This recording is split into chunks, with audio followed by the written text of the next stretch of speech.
A couple things to note about this video before I get started. One of them is you don't need a yoga mat, and the other is I treat each side a little bit differently, a little bit for me and a little bit for you.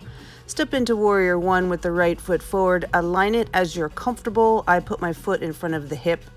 Arms up. The hands don't have to touch, although I like to do that sometimes. I like to swim my arms a few times, bringing some weight into the front foot and then the back foot, although here I'm just going to show you the one time. We'll do some more on the other side.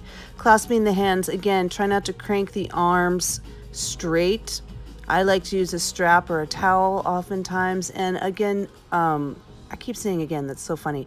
Anyhow, don't go center. You're going towards the front thigh. Often I see people go wide, and although that's probably not that bad for you, it makes it really more challenging to come back up like I just did.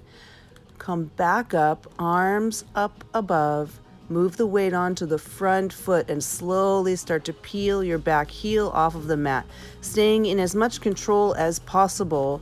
Wind the leg slowly around to the front. I like to drag my toes. You're going to do an internal rotation to cross over. You might double wrap, you might not. So it's opposite for the elbows. So if you have your left leg on top, you're going to put your right elbow on top. Again, not important to double wrap. If you can, hands in prayer and then elbows together and just keep the elbows high up. Standing up again with the left leg out in front. Try to keep your eagle arms if you have them, or just keep as contained as possible. Bending the standing knee, stretch back into a Warrior 3 posture, in which case you might leave the arms or take them out. For this little bit of a dip down, I'm going to bend the standing knee and simply tap my fingers to the floor. And then of course I like to add things in like ankle circles, so that's what I'm doing there. Slowly begin to rise. Notice the standing leg is doing a lot of the work. Everything else is maintaining the same shape. Slowly bring the knee forward, undo, press feet down, rise up, touch the hands, stretch. Other side's going to look a little different. Standing up on the left leg, bring the right leg up, stretch back, touch down lightly. Arms up, Warrior One posture here. And see how I move the foot over? I gotta do that. Okay, swim the arms around a few times here. Try to notice where the weight of your posture is ending up, in the front foot or the back. And then again, clasping the hands, you may or may not use a strap here. Go forward. If the going inside the knee is too much, no big deal, don't do that.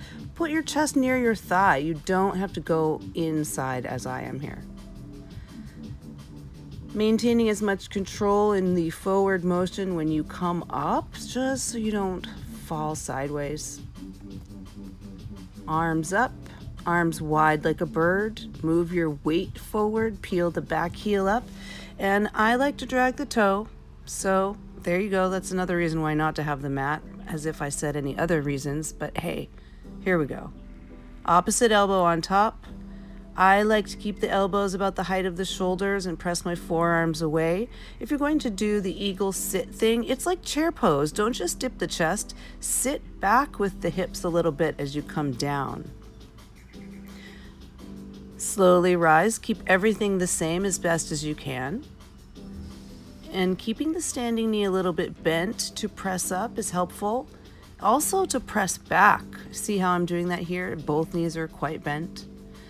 When you're trying to pause, I like to feel like I'm touching my heel upwards and then tapping the fingers down here. You'll notice that I forget that I was going to do the ankle thing. See, I come up, and go back down, and ankle circles one way and then the other way. When you're going to rise, use the standing leg lock versus thrusting the chest upwards. Those little taps are helpful, as you can see in the text slide by. Standing up, stretch the leg out in front. We didn't do this on the other side, but hey, go ahead and add it in on both sides. Rising up, touch the hands with the feet flat, bend the knees to fold. As you can see, I'm pressing my thigh bones a little bit back to get my heels and hips in somewhat of a line, but I don't stay like that. I could stay like that all day long, but I have the preference of bending my knees, as you can see here.